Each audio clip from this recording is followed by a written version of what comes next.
Second. It's been moved and seconded to accept pay request number 3 for $88,982.89. Is there any discussion, comments?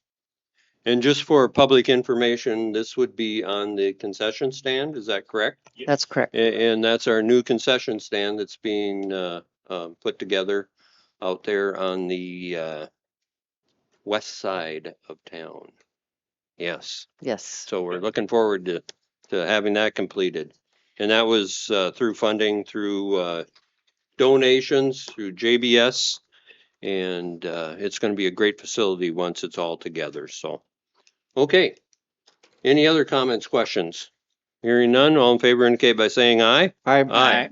All opposed say no, and motion carries. Concession stand project pay request number 4. And Travis, if you want to go ahead with that one. That project has been moving along quite quickly.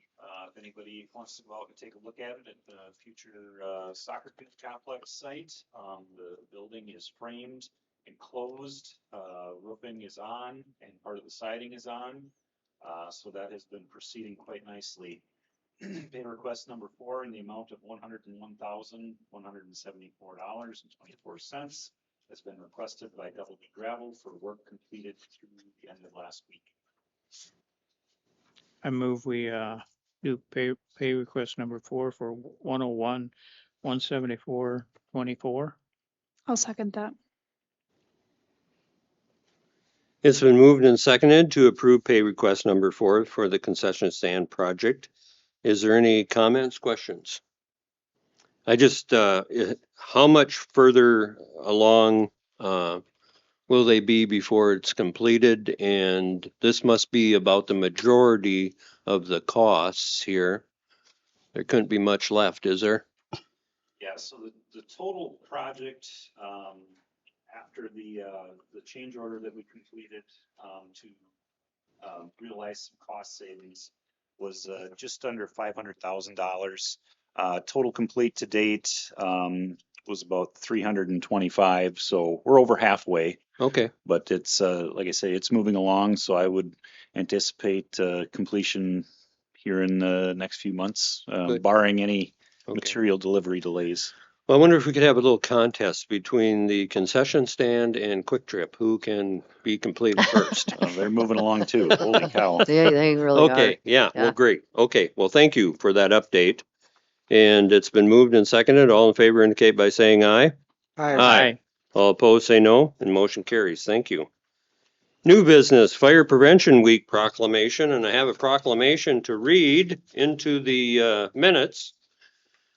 Whereas the city of Pipestone is committed to ensuring the safety and security of all those living in and visiting Pipestone, and whereas fire is a serious public safety concern both locally and nationally, and homes are the location where people are at greatest risk for fire, and whereas roughly 3 out of 5 fire deaths happen in homes with either no smoke alarms or with no working smoke alarms, and whereas working smoke alarms cut the risk of dying in reported fires, home fires, almost in half, and whereas smoke alarms sense smoke well before you can, alerting you to the danger in the event of a fire in which you may have as little as 2 minutes to escape safely.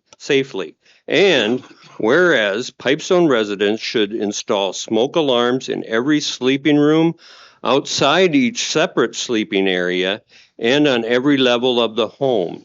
And whereas Pipestone residents will make sure their smoke alarms meet the needs of all their family members, including those with sensory or physical disabilities.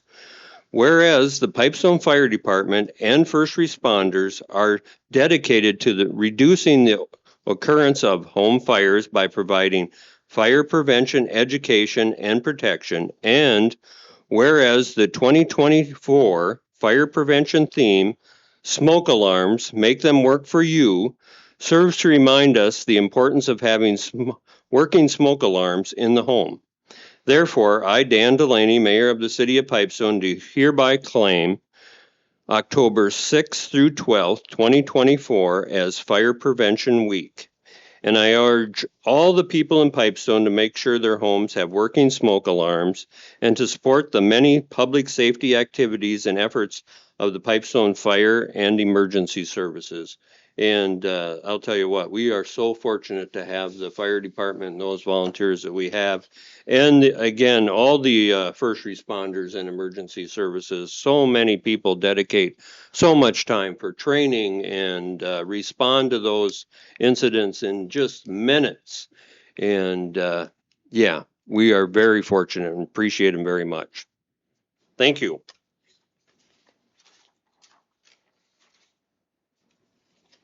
And that was for information only. So resolution 2024-49. This is a resolution accepting donations, and the following donations have been received.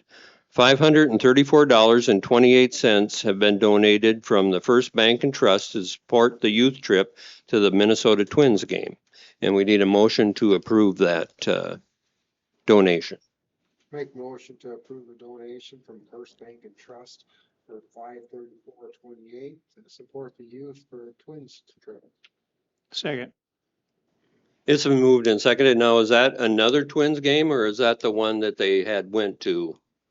I wonder. I believe it's the one that they yeah. had just. They had went to. went- They only go Yeah. one time, I believe. Okay, yeah. Well, thank you for First Bank and Trust for that support. All in favor indicate by saying aye. Aye. All opposed say no. Motion carries. Council liaison reports, Planning Commission, and let's see, I'm your liaison for the Planning Commission. So we met August 14th, and actually we've been studying solar ordinances, and Jason Hill, our city attorney, came up with a proposal for a new ordinance. Our old ordinance was just too incomplete, and Solomon just didn't have the tools he needed to meet the requirements. So we put everything on hold, you may remember, and have a moratorium on solar panel installation.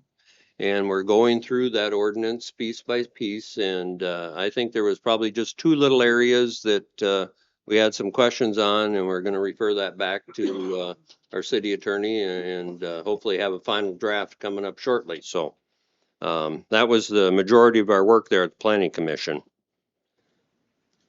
And also the Hiawatha Pageant Park Commission, we met July 29th there and discussed the fee structure for the Hiawatha Lodge.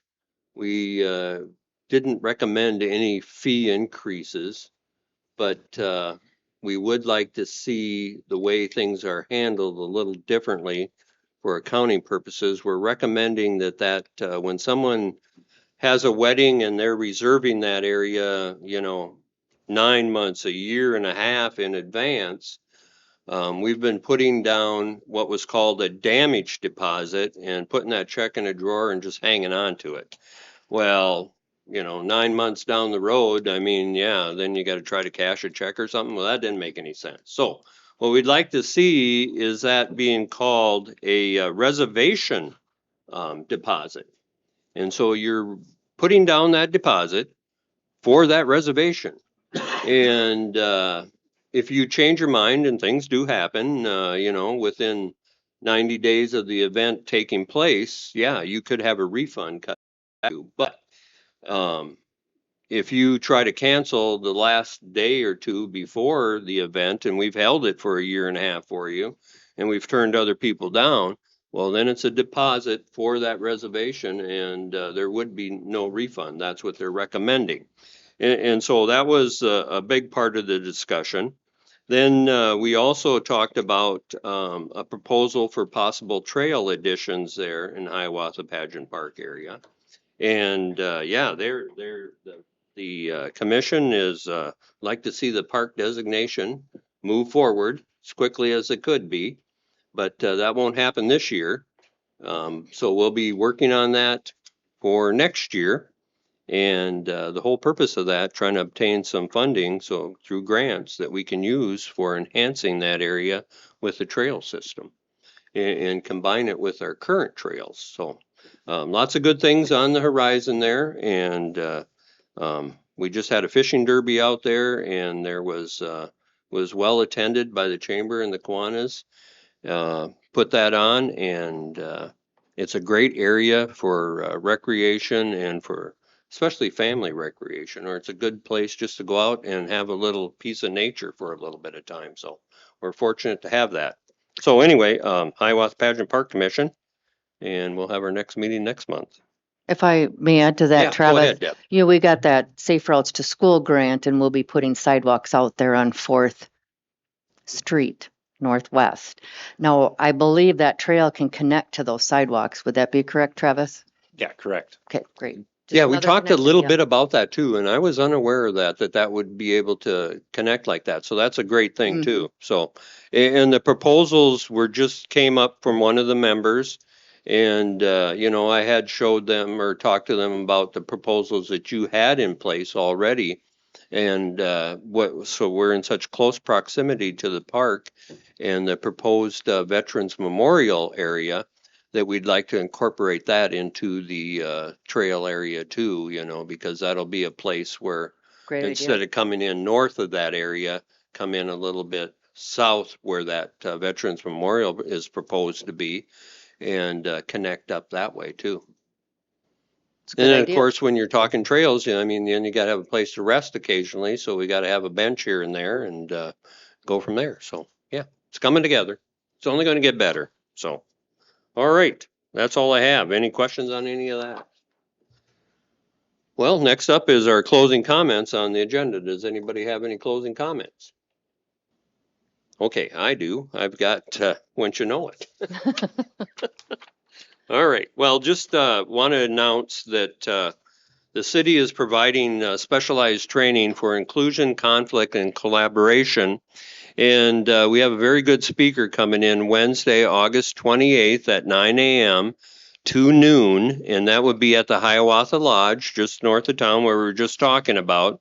Judy Renaud, and Judy's a seasoned speaker with experience including coordination, leading, and facilitating community leadership programs in Wisconsin, Virginia, and Michigan. And this is a great training just for anyone that's involved on a commission or anyone that works with other people, for just about anything. I mean, it's just great how to get along with folks, because we all think a little differently. And we all try to get our points across a little differently. And but I think a lot of times we're all trying to get the same thing done, just different avenues how to get there. So this would be great, and there is no fee. No fee. So What was the date? it's Wednesday, August 28th, 2024, and that would be 9 a.m. till noon at the Hiawassee Lodge. And everyone's welcome. Okay. Any other closing comments? Hearing none, I'd entertain a motion for adjournment. So All right, moved. so second. It's been moved and seconded. All in favor indicate by saying aye. Aye. Aye. All opposed say no. Motion carries. Thank you, everyone. Thanks, Jason. Thank you, I Jason. had to use this finger. All right.